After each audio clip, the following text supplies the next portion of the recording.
Welcome back. Last time we fought a fully powered wyvern. Today we continue through the abandoned mines. We are right back in the lair of the wyvern right now. Some hellhounds took its place.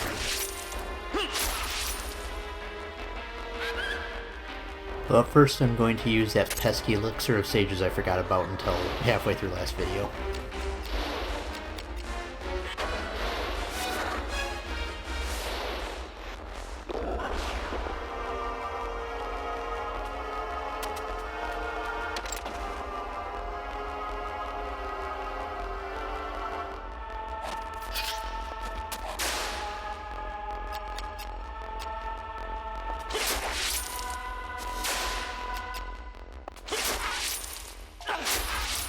Once again, we have enemies who just jump, waste their time, and suffer for it.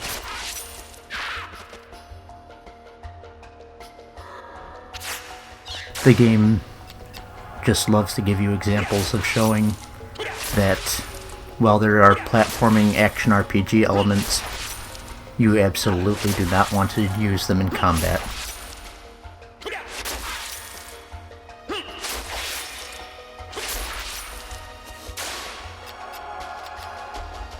Like the one room in the sanctum where I fought the poison slime, the bat, and the lizard man.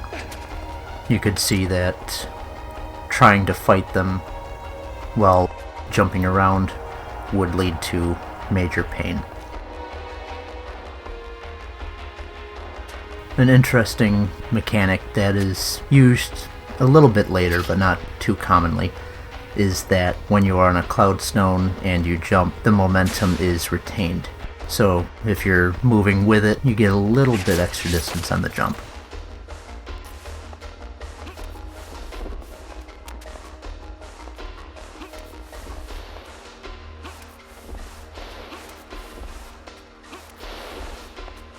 This little mini puzzle had a couple of options to solve. You could roll the stone cube.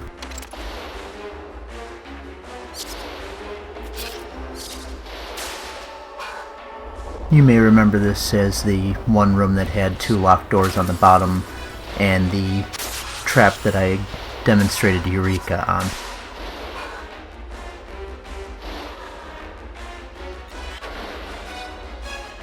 Unfortunately, these bats are just out of reach for being able to target both of them.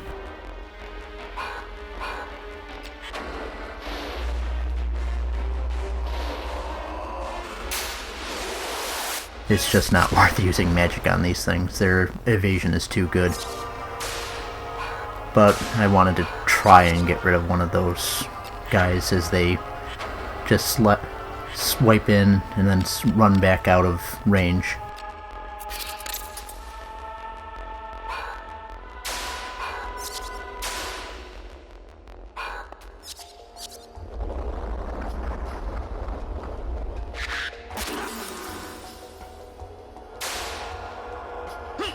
You may also notice that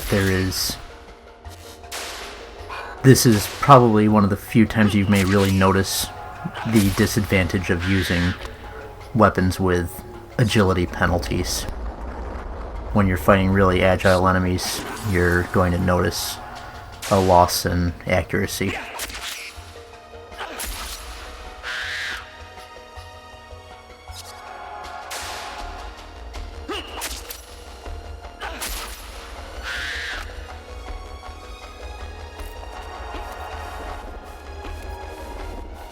I could actually have not proceeded through those rooms. I could have gone back to the crossing, gone back through the one elbow bend into the other room with the Sturgies and goblins, and then ended up on the top. But I don't know, it's just one of those things that it feels right to do it the other way around.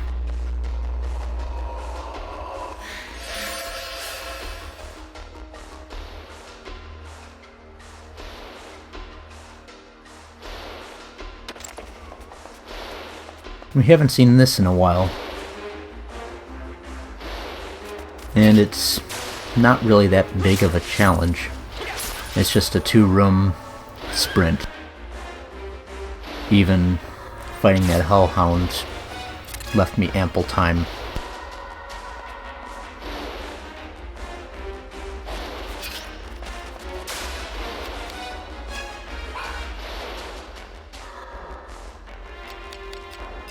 I'll ask you to remember this room for later.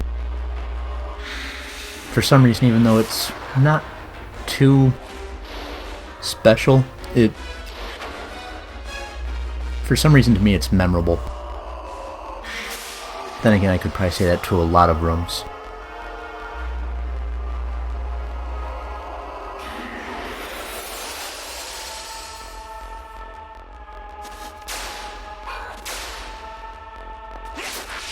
Sadly, the leader got out of range, but I'll take it out on his minion.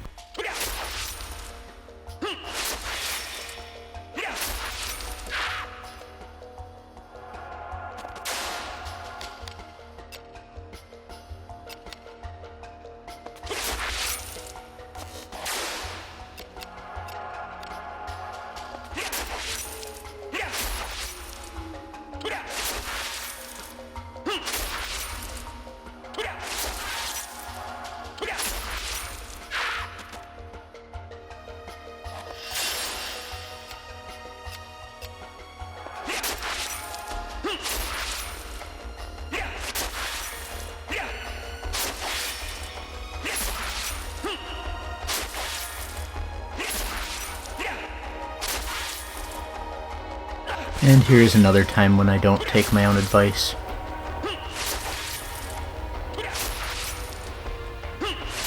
Just let that chain build up way too high.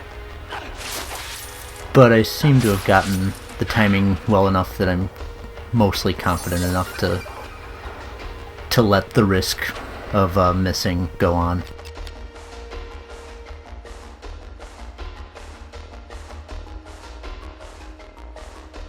Since I've gotten through a couple of the status ailment afflicting chain attacks, I now have another option that I choose not to take, instead to recoup some magic damage instead.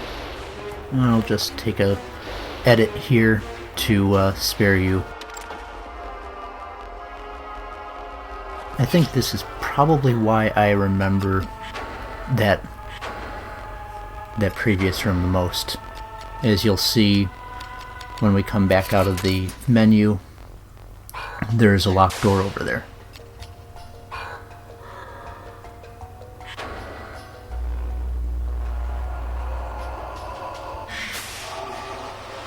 I soon find out that this blunt objects are not good at cracking crab shells. It is actually a piercing weapon that you want.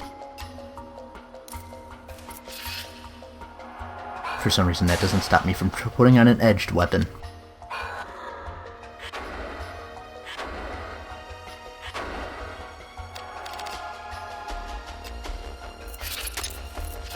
I think it's at this point where I realize that regardless of whether or not I obsessively change for affinity or for the weapons edged properties, I'm going to be changing things equally compulsively.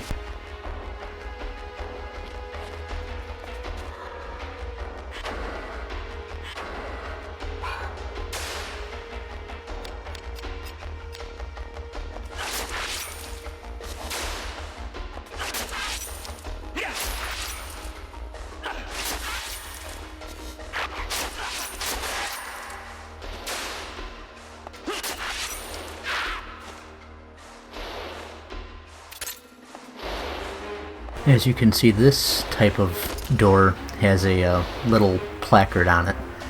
When I was looking at the Crimson Key door, I was trying to remember if that had a similar plaque on there, but since there's a silver, you can rest assured that there's going to be other types of keys as well.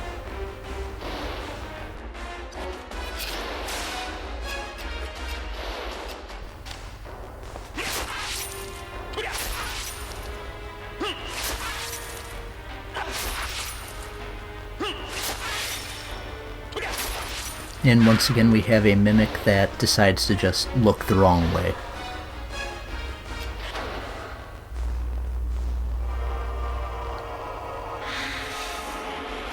I suppose I've been fighting this for a while, but while you can identify Dark Souls mimics by their color and the orientation of their chain, you can usually identify Vagrant story mimics by their failure to actually point in a normal direction. They're either facing the wall or every other chest seems to be facing away from the wall. They're not tucked in on some corner.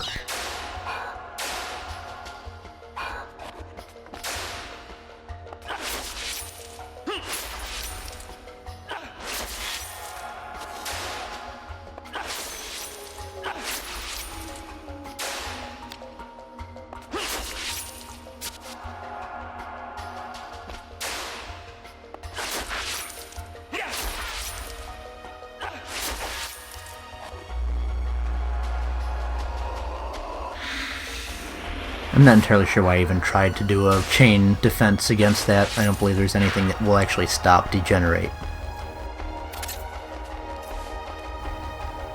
You can also see how quickly poison takes its toll.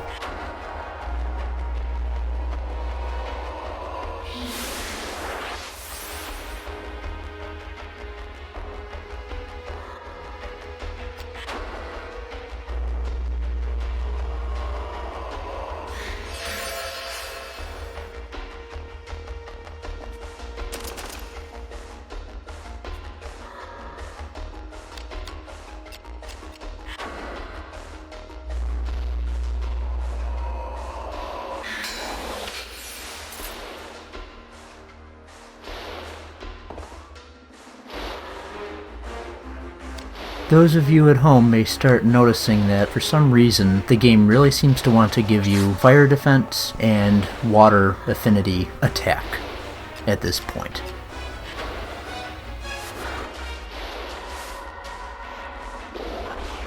There won't be any prizes for guessing what's coming up next.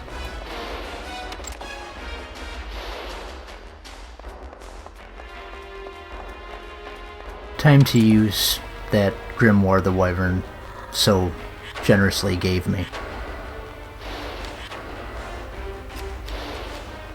Also time to consider whether or not I want a weapon that has taken a couple of hits to its phantom power or the stave.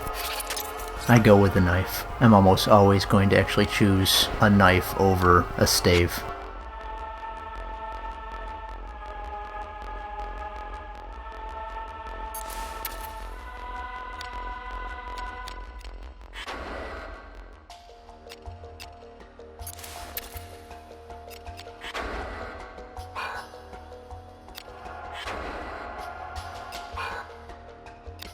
In here I'm just trying to see if there's any minor differences between fire or phantom affinity.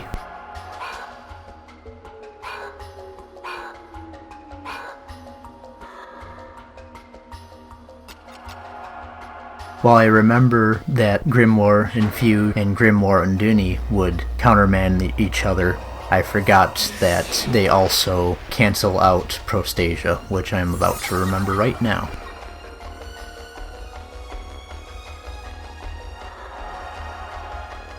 As soon as I actually put on Fireproof.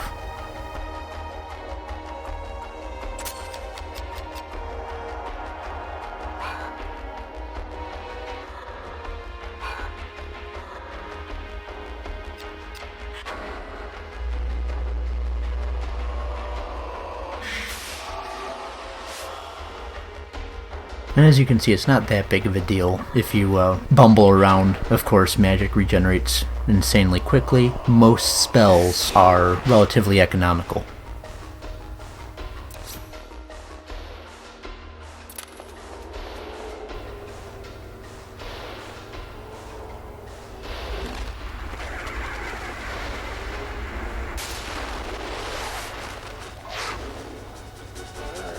Our first non-ghost phantom. This is a fire elemental, and his pants are epic.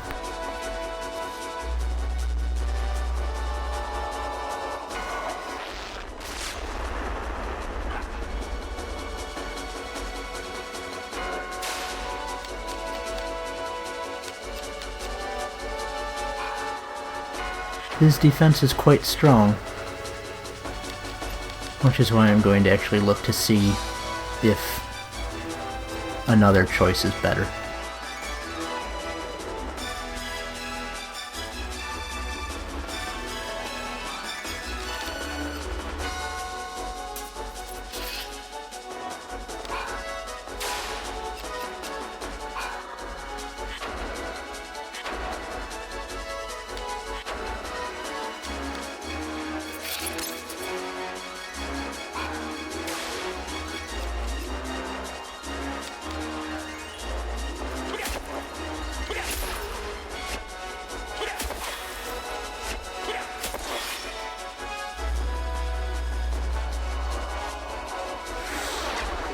This will teach me not to go with a two-handed weapon. Despite losing the Pyro Guard, it's not that severe of damage, but it's still stuff that I don't want to see. Especially when I'm really horrible at timing the offensive magic spells' defense timings.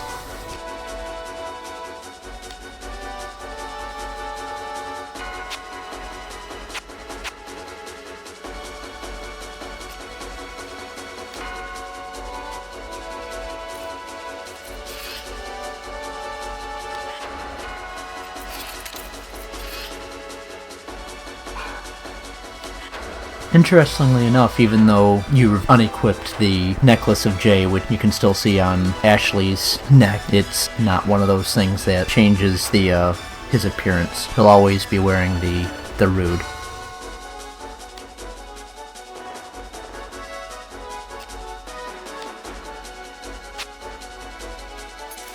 I finally decided to throw on that Water Affinity gem as well.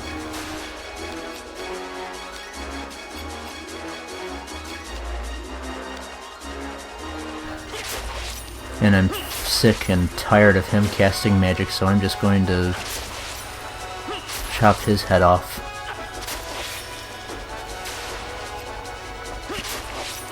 But as you may remember, ghosts can have magic assigned to things other than their head.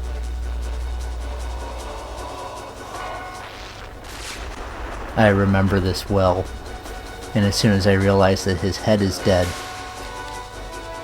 I'm going to go after his other parts.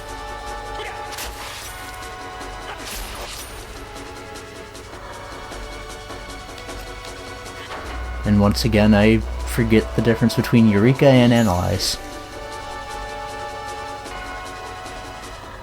Kind of like the timing of the 3 ellipses that he casted, which like, what are you doing? Really, why did you just do that? There is no justification or excuse. Fear my pants. Skirt, whatever. It is magnificent. As you can see, I've gotten him pretty good. Doesn't have too much magic, he only has 1 magic charge left.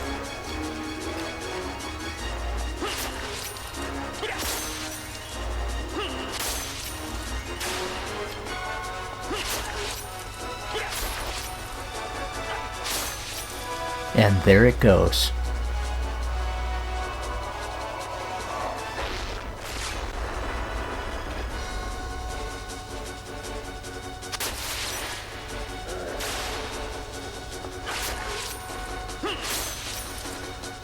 The fight is now. The fight is over. He has no physical attacks whatsoever. He can just stand by and await doom.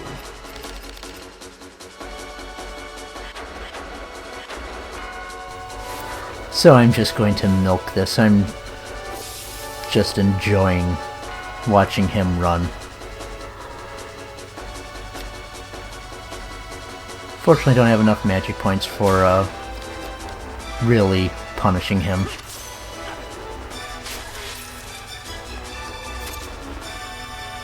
I apologize for the drop in frames there. It happened in the game as well. I love his running. There is no escape. An interesting thing, the spells that provide elemental defenses have a French name, like Ignifuge is fireproof, but for the attack spell books, actually just have a mystical beast associated with their type, like an Undini, soon to be you'll see Gnome, Salamander, and Sylph. This is just spite. Delicious spite.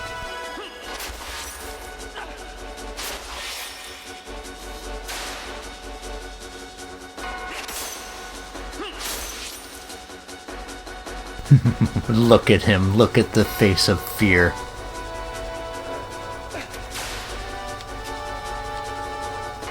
Not even your pants can save you now.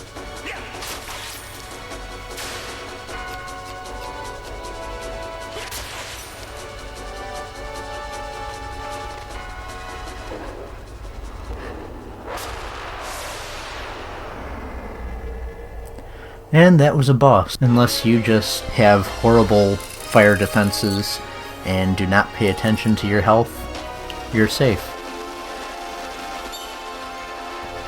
Also, whenever you hear that little drum roll after selecting the hit point reward, just imagine I'm just doing a face palm like this. Because that's what I'm doing.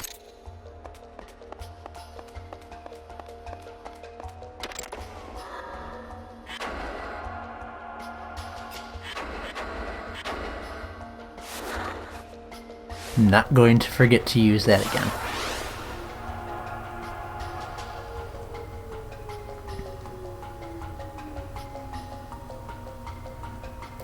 Despite having those crates over there, they aren't actually necessary. However, having a little bit of hand-eye coordination and timing is. Or just run full speed and jump without any delay. Also, while the game wants you to hack apart those crates and push one towards the ledge, that's not necessary either. Just a little bit of finagling and you get through.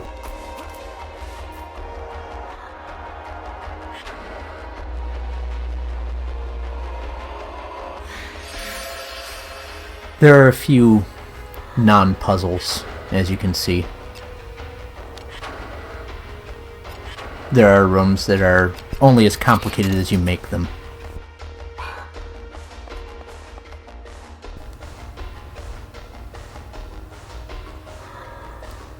We have a volunteer. Let's see how you burn. Not as well as that zombie, but at least better than Dwayne's friend.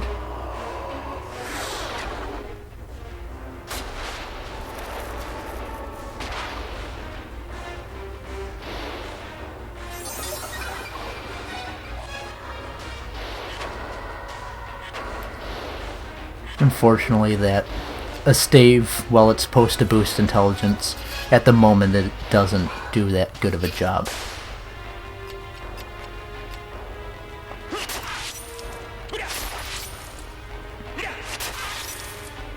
You may see now that there are 2 goblin leaders for once.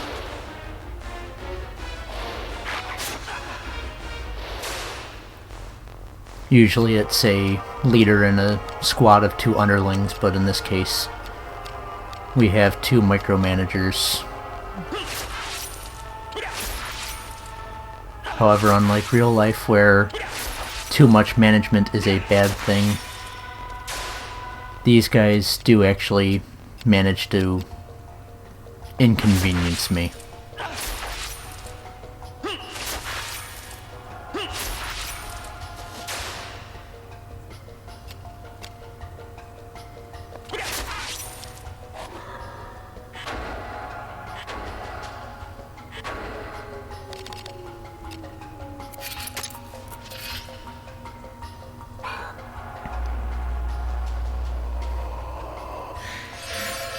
As you can see, their heal isn't quite as effective as mine, but it does undo a little bit of work.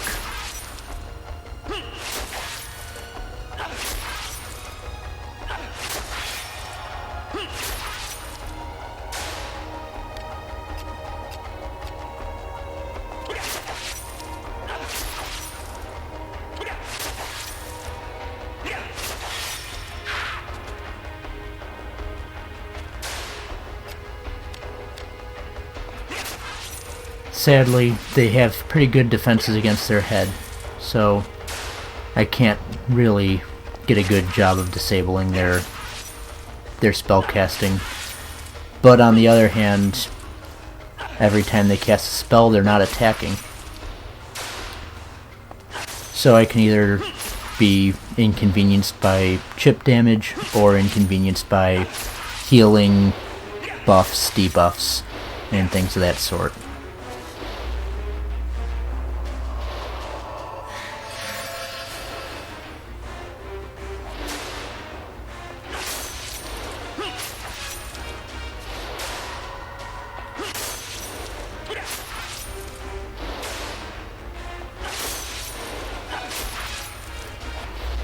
This is probably the only truly dangerous status in the game. It disables your ability to attack. And since I don't have enough magic to switch to offense,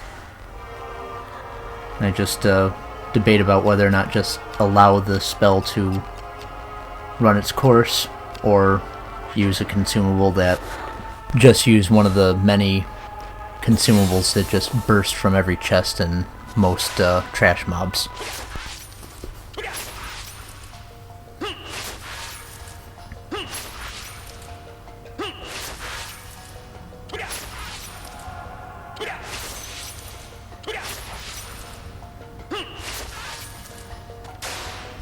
Anyway, this goblin's life is forfeit. He just doesn't know it yet. I will call this a night. Next time, we'll fight another boss, because I've gone about 5 rooms without doing so, and proceed with some of the more significant points of plot that we will have for a while. Enjoy. See you next time.